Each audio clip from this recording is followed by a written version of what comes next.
दोस्तों अगर आप इंग्लिश बोलने के शौकीन है ना तो जरा इस टॉपिक पर नजर मारिए। सिंक माने होता है डूबना, ड्राउन माने भी डूबना। तो भैया कौन सा वाला डूबना कब लगाना है? ऐसे क्राई माने भी रोना तो वीप माने भी रोना। अब ये दो दो रोने, कौन सा वाला कब रोऊं पता ही नहीं है। अब यहां तो और ज्यादा कंफ्यूजन है, बाय माने खरीदना तो परचेज माने भी खरीदना। ऐसे ही ढेर सारे वर्ड्स आज आपकी स्क्रीन पर एक साथ लेकर आया हूं, पूरी कंफ्यूजन दूर करूंगा, सब कुछ समझाऊंगा सिर्फ इस एक वीडियो में। मेरा नाम है सरताज, मैं हूं आपका इंग्लिश ट्रेनर, आपका इंग्लिश कोच, और आप देख रहे हैं सरताज क्लासेस। शुरुआत करते हैं। सबसे पहले बात करते हैं इस जोड़े की। सिंक और ड्राउन दोनों का ही मतलब होता है डूबना, लेकिन फर्क क्या है? फर्क यह है, सिंक वहां लगाएंगे जब कोई नॉन लिविंग यानी कि बेजान बेजान चीज डूब रही हो, जिस चीज में जान ना हो। एक तो बेजान साफ सा लिख दूं, बोर्ड पे लिखा नहीं जाता। बेजान बोले तो नॉन लिविंग, नॉन लिविंग यानी जिसमें जान ना हो। अब कौन सी ऐसी चीज हो सकती है जिसमें जान ना हो? पानी का जहाज यानी शिप, और इसके अलावा कुछ भी, मतलब जिसमें जाना हो पंखा, कूलर, टीवी, फ्रिज। तो कोई भी चीज जो डूब जाए पानी में, दैट इज सिंक। तो इस तरीके से टाइटैनिक भी डूबा था, ठीक है, वो भी सिंक हुआ था। तो इसी तरीके से मैं कह सकता हूं ये पानी का जहाज, हिंदी बोलूंगा, लिखूंगा इंग्लिश ताकि आपका टाइम बचे, हिंदी नहीं लिखूंगा, बोलूंगा बस।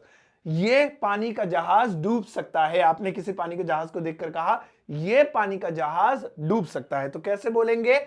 दिस दिस शिप में सिंक। सिंक माने डूबना। तो यहां पे हमने सिंक क्यों लगाया? इस शिप की वजह से, क्योंकि शिप क्या है? एक नॉन लिविंग चीज है। ऐसे ही कोई कुर्सी है वो भी सिंक हो जाएगी, ईंट है, पत्थर है, वो भी सिंक हो जाएगा। अब बात करते हैं नॉन लिविंग के अलावा लिविंग चीज की, जानदार चीज, जैसे मैं, आप, या कोई जानवर है ना, एनिमल, जान होती है उनमें भी। अगर वो डूबे तो ऐसी कंडीशन में हम ड्राउन का प्रयोग करेंगे। तो कौन?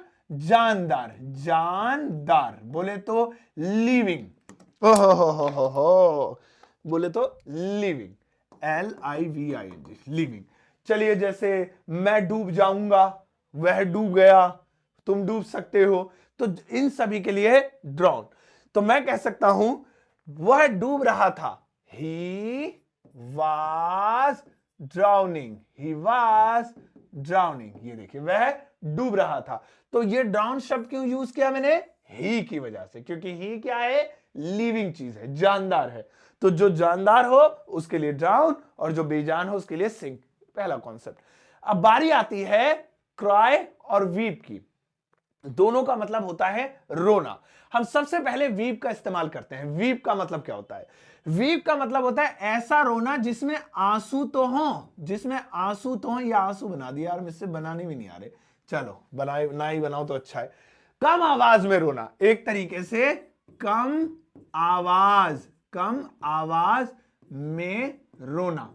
तो जब कम आवाज में कोई रोता है, धीमी आवाज में कोई रोता है, तो ऐसी कंडीशन में हम वीप का इस्तेमाल करते हैं। आंसू इसमें भी प्रॉपर आएंगे, लेकिन आवाज कम होगी, वैसे, ठीक है। तो जैसे वह रो रही थी, तो कैसे कह सकते हैं?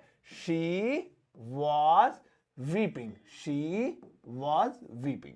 तो वीप कम आवाज में रोना। और अब आप समझ गए होंगे कम आवाज का उल्टा दहाड़ मार के रोना। तो दहाड़ मार के रोना, दहाड़ मार कर रोना, यानी विद फुल साउंड। तो ऐसे में हम क्राई का यूज करेंगे।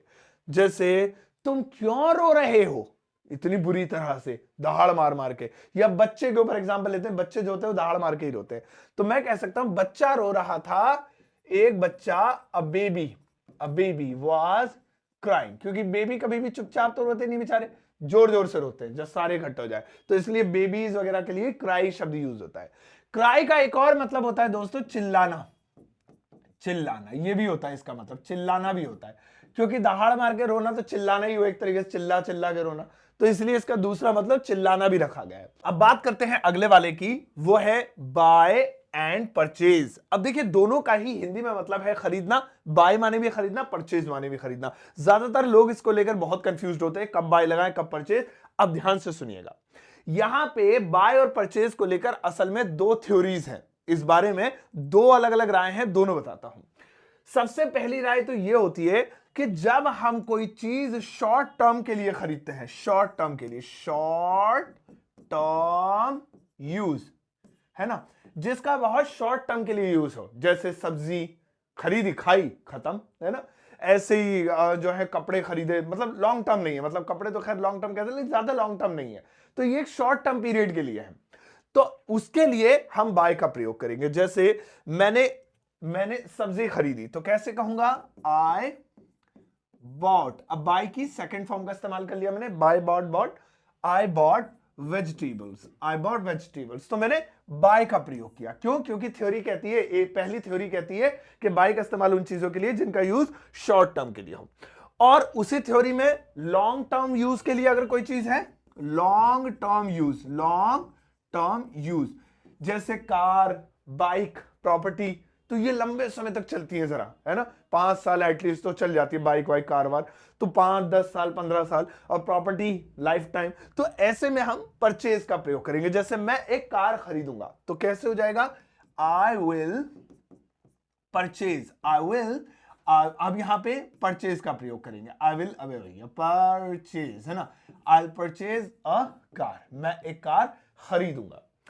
अब दूसरी थ्योरी क्या कहती है, तो पहली थ्योरी क्या है कि अगर कोई शॉर्ट टर्म यूज के लिए चीज खरीदें जिसका यूज बहुत कम टाइम के लिए हो आपकी लाइफ में, तो बाय, और लॉन्ग टर्म यूज हो उसका तो परचेज। दूसरी थ्योरी सुनिए, दूसरी थ्योरी कहती है कि अगर कोई चीज आप अपने यूज के लिए खरीदें, for own use, for own use, OWN, own use, तो उसके लिए बाय लगाएंगे। लेकिन कोई चीज आप इन्वेस्टमेंट के तौर पर खरीदें, या फिर फॉर सेल, मतलब फॉर सेल वही हो गया इन्वेस्टमेंट करना, कि भाई पैसे लगा दिए प्रॉपर्टी में, अब आगे से बेच के पैसे कमाएंगे, फॉर सेल, तो ऐसी चीज के लिए परचेज का प्रयोग करेंगे। इसीलिए प्रॉपर्टी में हमेशा परचेज शब्द ही यूज किया जाता है, क्योंकि वो इन्वेस्टमेंट होती है एक तरीके से, उसमें पैसा लगा के बढ़ता है, उसे बेचा जा सकता है। तो बिल्कुल सेम, बिल्कुल ऐसे ही जैसे मैं कहूं, मैं जैसे कि एक कार खरीदूंगा, आई विल, तो इस थ्योरी के अनुसार बाय लगा सकते हैं, बाय अ कार, क्योंकि वो मैं अपने यूज के लिए खरीद रहा हूं, आई बाय अ कार। लेकिन मैं कार खरीदूंगा फिर उसे 5 साल बाद बेच दूंगा, so I purchase a car, या 5 साल बाद में उसे मॉडिफाई वगैरह करके पैसा वैसा लगा के उसे बढ़िया करके दुगने दामों पे बेच दूंगा, so I will purchase a car, ये होता है। तो दोनों थ्योरीज में से ये वाली थ्योरी ज्यादा पॉपुलर है, फॉर सेल वाली, ये सबसे ज्यादा वर्ल्ड में यूज होती है, तो आप इसका हिसाब लगा के बाय और परचेज का यूज कर सकते हैं। इसके बाद अगला आता है दोस्तों रीड और स्टडी। इन दोनों का मतलब क्या है, पढ़ना। लेकिन यहां पर आपको एक चीज का ख्याल रखना है, असल में स्टडी का मतलब पढ़ना नहीं होता, स्टडी का मतलब होता है पढ़ाई करना, पढ़ाई करना। तो ये चीज आपको सबसे ज्यादा ध्यान देनी है, जब भी कंफ्यूजन होती है, दोनों पढ़ना नहीं है, तो लिख दिया था क्योंकि हम यही बोलते हैं। तो जब हम कोई चीज अपने सामने रखकर ऐसे पढ़ते हैं, सामने रखकर, ठीक है, या वो चीज हमारे सामने होती है और हम उसे पढ़ रहे हैं, तो रीड लगाएंगे। जैसे मैं किताब पढ़ रहा हूं, तो कैसे बोलूंगा, I am reading a book, I am reading a book, ये तो हो गया मैं किताब पढ़ रहा हूं, तो किताब क्या हुई, मेरे सामने हुई, तो रीडिंग हो गया। अब ऐसे ही मैं कहूं मैं बीए में पढ़ रहा हूं, है ना, मैं 12वीं में पढ़ रहा हूं, तो ये बीए, 12वीं वगैरह ये सब मेरे सामने थोड़ा ही है, ये सब मैं इनकी पढ़ाई कर रहा हूं, ये मेरा कोर्स है। तो ऐसी कंडीशन में मैं स्टडी का प्रयोग करूंगा।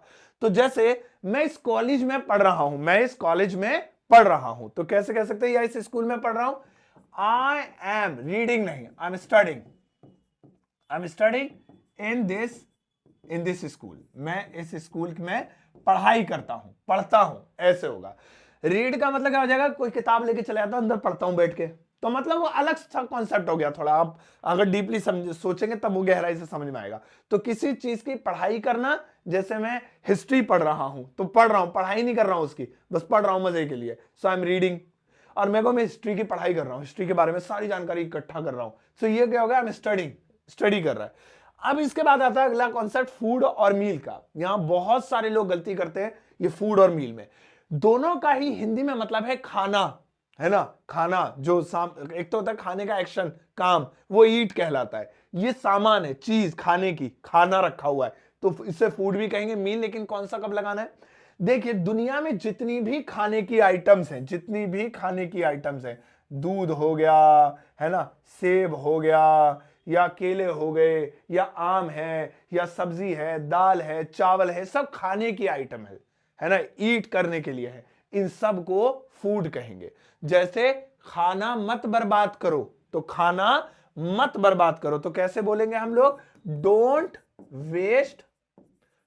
वेस्ट फूड, यानी फूड बर्बाद मत करो। या मम्मी खाना पका रही है तो कैसे होगा? Mother is cooking food, mummy खाना पका रही है। अब यहां पे आपको ध्यान रखना है कि वो खाना जो आपकी थाली में अभी नहीं आया है वो फूड है। वो खाना, जैसे कि मम्मी खाना बना रही है, तो मम्मी बना रही है तो थाली में थोड़ी बना रही है, अभी वो बन रहा है कुकर में, पतीले, भगोना, जो भी है बन रहा है। या खाना बर्बाद मत करो तो जरूर थोड़ी आपकी थाली के खाने की बात हो। वो खाना बर्बाद मत करो मतलब कोई भी फ्रिज में रखी चीज है आपने फेंक दी वगैरह खाने की, तो अभी वो आपकी थाली तक नहीं पहुंची है। अब जब खाना बन के आपकी थाली में आ जाएगा, उस थाली में थोड़ी चावल, थोड़ी दाल, थोड़ी सब्जी, रायता, अचार और ये अगड़म सगड़म सारी चीजें आ जाएंगी, तो अब एक प्रॉपर वो खाना भोजन बन गया, एक प्रॉपर डाइट बन गई। तो अब उस डाइट को मील कहेंगे। जो आपकी थाली में, ये देखिए कटोरी रख दी मैंने, ये छोटी कटोरी, ये गिलास रख दिया, मेरी ड्राइंग पे मत जाना, मैं गोल्ड मेडलिस्ट हूं ड्राइंग में। तो यहां पे थाली के अंदर जो परोसा गया खाना है वो मील कहलाएगा, उससे आप फूड नहीं कहेंगे, गलत हो जाएगा। किसी बच्चे को आपने खाना दिया अपने घर में और आपने कहा बेटा खाना सारा खत्म करो, तो लाइफ में कभी ये मत बोलना finish your food, finish your food, क्यों? वो फूड ही नहीं है, अब क्या हो गया? वो मील है, फिनिश योर मील ऐसे बोलेंगे, ठीक है ना। तो फिनिश योर मील, तो इस तरीके से। ऐसे ही बर्गर, पिज्जा, है ना, ये सब क्या है? ये फूड है, लेकिन जब वो आपके साथ सामने परोसे जाएंगे, सो दैट इज मील, फिर वो एक वक्त का खाना हो गया। एक वक्त का खाना मील कहलाता है, ठीक है, एक वक्त का खाना, ये अच्छा वर्ड है इसके लिए। इसके बाद आता है सर्च एंड फाइंड, दोनों का ही मतलब है तलाशना। लेकिन जब किसी चीज को मैं अपने स्टाइल में अगर बताऊं, टेंशन के साथ तलाशें, बहुत शिद्दत से तलाशें। अगर किसी चीज को शिद्दत से तलाशो तो पूरी कायनात उसे मिलाने में लग जाती है, ऐसा किसी महान कवि ने कहा था। तो सर्च मतलब होता है जब बहुत ज्यादा टेंशन में, है ना, टेंशन या स्ट्रेस, या मतलब बहुत मजबूरी में कोई चीज तलाशनी हो तो सर्च लगाएंगे। जैसे उसका भाई खो गया तो क्या है? टेंशन, उसे तलाशना है, सर्च करना है। मेरा हार खो गया, पर्स खो गया, पैसे खो गए, सर्च। पुलिस चोर को तलाश रही है, सर्च। क्यों? क्योंकि ये सभी टेंशन वाले काम हैं। जैसे मैं अब इमरजेंसी बोल सकते हैं आप, बहुत अच्छा वर्ड मुझे याद आया यहां पे, इमरजेंसी, ये अच्छा है ना, ये सही है। इससे ज्यादा जरा वो टेंशन वेंशन से इतना क्लियर नहीं होगा। मैं घर तलाश रहा हूं यार, मैं घर तलाश रहा हूं।